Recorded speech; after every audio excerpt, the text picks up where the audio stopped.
अल इद्रीसी। अल इद्रीसी, इनका जो समय काल है वो है 1099 से 1180 AD, ठीक है, यानी कि सन 1099 से सन 1180, ठीक है। इनका जन्म कहाँ हुआ था? He was born in Morocco, Morocco में इनका जन्म हुआ था, ठीक है। और ये बहुत ही ज़्यादा प्रभावित थे एक रोमन ज्योग्राफर से, ठीक है, जैसा कि मैंने आपको पिछले वीडियो में बताया था। अगर आप कुछ अंदाज़ा लगा सकते हैं तो आप कमेंट करके बता सकते हैं। ही वॉज इन्फ्लुएंस्ड फ्रॉम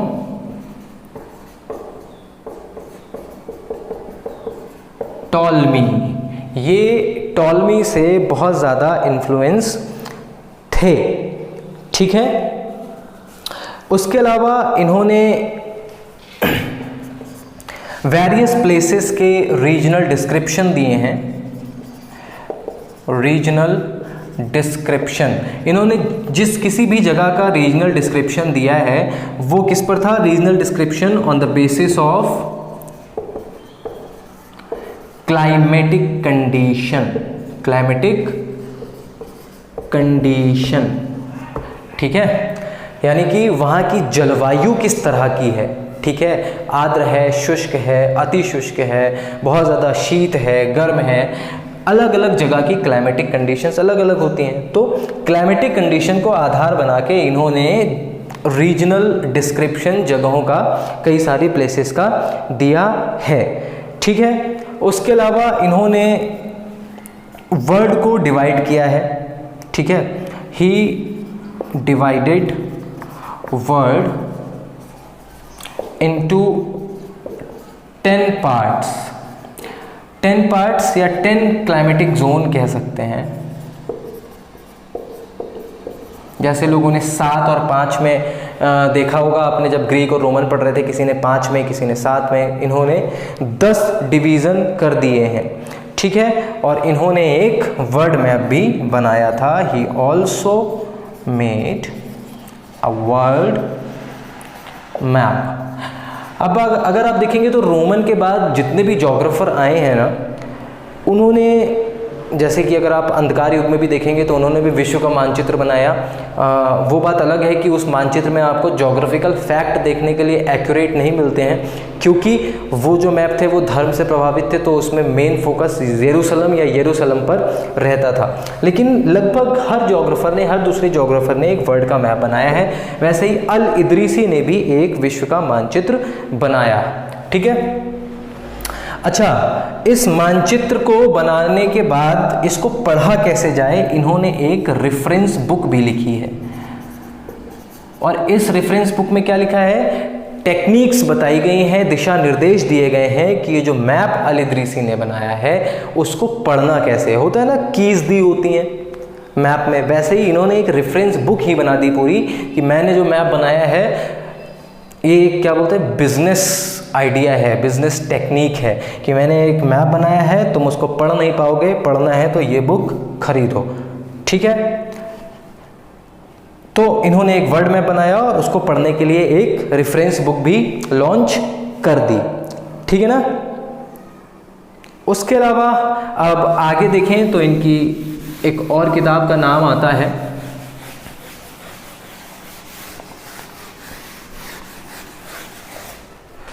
इनकी दूसरी किताब है विश्व भ्रमण के इच्छुकों के हितार्थ, या फिर आप कह सकते हैं फॉर ट्रैवलर्स, ठीक है। अब इन्होंने इसमें क्या डिस्क्रिप्शन दिया है, जहां जहां पे भी अल इद्रीसी घूमे हैं, खुद के एक्सपीरियंस ही डिस्क्राइब्ड हिज ओन एक्सपीरियंस, ठीक है, इस किताब में फॉर ट्रैवलर्स, हिंदी में इसका नाम है विश्व भ्रमण के इच्छुकों के हितार्थ। अब देखिए कंट्रीब्यूशन इनका क्या क्या है, ठीक है, इसको रफ कर देता हूं मैं, कंट्रीब्यूशन अलग से पढ़ते हैं। अल इद्रीसी का कंट्रीब्यूशन क्या है, कंट्रीब्यूशन। सबसे पहले तो ये जान लीजिए कि इनका जो वर्किंग एरिया है, जैसे जो लोग पीएचडी करते हैं ना, थीसिस लिखते हैं, उनका एक रिसर्च एरिया होता है, वैसे भी इनका रिसर्च एरिया मान लीजिए कि हिज वर्किंग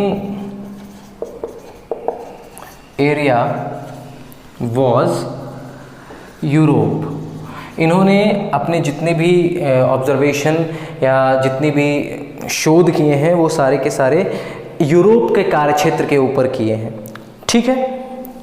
और ये टॉलमी से प्रभावित थे, ये आपको पता ही है, ठीक है। इन्होंने एक एटलस का निर्माण किया, एक एटलस बनाई थी, और इन्होंने एक मानचित्र बनाया था। इन्होंने एक वर्ल्ड का मैप बनाया था with the help of world map, with the help of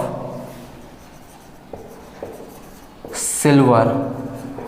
ये सेंटेंस में भी आपको गलत लग रहा हो कि with the help of silver का क्या मतलब है। बेसिकली जो मैं कहना चाह रहा हूँ कि ये जो वर्ल्ड मैप था ये चांदी का बना हुआ था, ठीक है। इसका सेंटेंस होना चाहिए था world map made up of silver, लेकिन मैंने लिख दिया with the help of silver, ठीक है। सही कर देता हूँ मैं,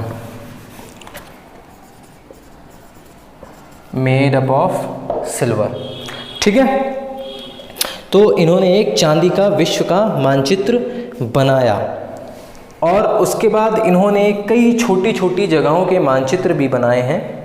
other small places he made many small maps of various places, ठीक है। और फिर इन सारे किताबों का जो कलेक्शन है उसको उठा के बना दिया गया क्या, एटलस, ठीक है ना। तो इस तरह से इनकी एटलस बन के तैयार हुई।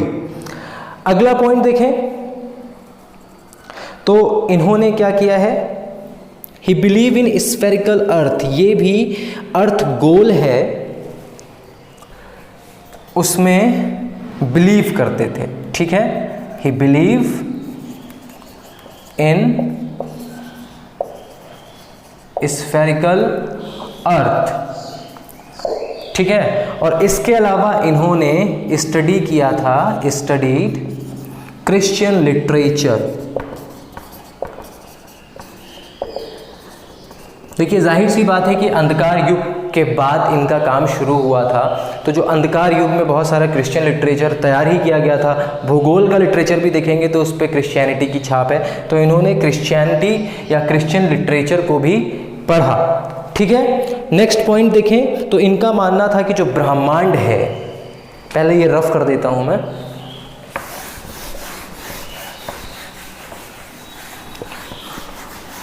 इनका मानना था कि जो ब्रह्मांड है उसमें पृथ्वी जो है वो सेंटर में है, ठीक है।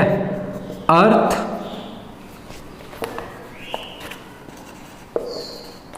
Is in the centre of the universe and sun and moon revolve around it, ठीक है। जो सूरज और चांद हैं वो पृथ्वी के चारों ओर चक्कर लगाते हैं, ठीक है। इन्होंने ये भी पता लगा लिया था कि जो हमारे पोल्स हैं वो फ्रीजिड हैं, ठीक है। पोल्स पर इतनी ज़्यादा ठंड पड़ती है, इनका कहना था इतने ज़्यादा जमे हुए हैं कि वहाँ पे किसी भी तरह का निवास करना या फिर लोगों का रहना संभव हो ही नहीं सकता है, ठीक है। तो poles are frigid and not habitable. Habitable का मतलब पिछले कई बार से आप सुन रहे होंगे रहने योग्य, तो नॉट हैबिटेबल मतलब ना रहने योग्य, ठीक है। इन्होंने 7 समंदर बताए हैं अपने हिसाब से, 7 सीज इन्होंने बताए हैं, और इन्होंने बताया है कि जो विश्व का मानचित्र है या जो विश्व है उसका जो पूर्वी छोर है वो जापान और चीन में जाके ख़त्म हो जाता है, ठीक है। और जो दक्षिणी छोर है वो अफ्रीका में जाकर ख़त्म हो जाता है, और ये जो जापान चीन से लेके अफ्रीका के बीच का एरिया है वहीं पर ये 7 समंदर पड़ते हैं, ठीक है ना। उसके बाद इंडिया ज्योग्राफी, इंडिया ज्योग्राफी भी इन्होंने पढ़ी, इंडिया का लिटरेचर भी इन्होंने पढ़ा।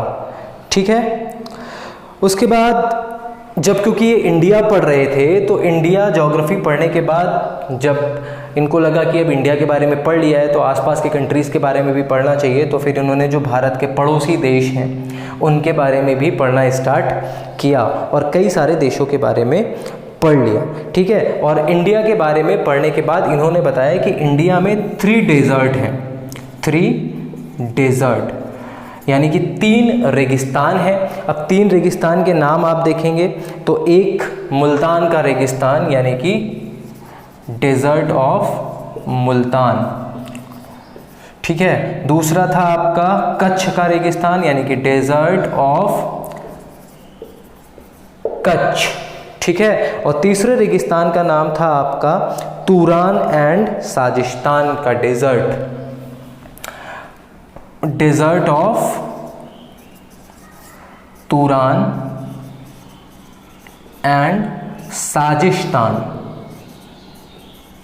साजिस्तान।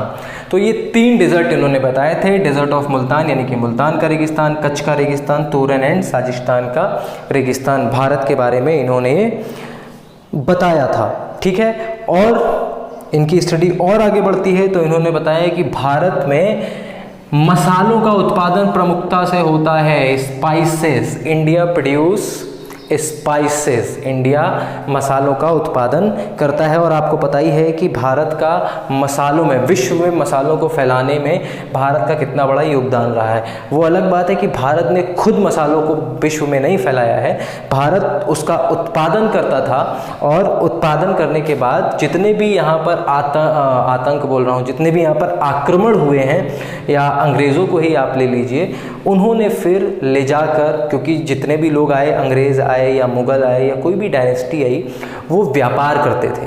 ठीक है ना, जब आ जाते थे कब्जा कर लेते, उसके बाद व्यापार करते थे और व्यापार में भाई अपना सामान कहाँ से लाएंगे, उन्होंने भारत पे कब्जा किया है तो भारत का ही सामान वो बेचते थे और वहाँ से दूसरा सामान खरीदते थे। तो इस तरह से भारत का जो कल्चर है, भारत के जो मसाले हैं, खान पान है, वो बाहर की तरफ गया।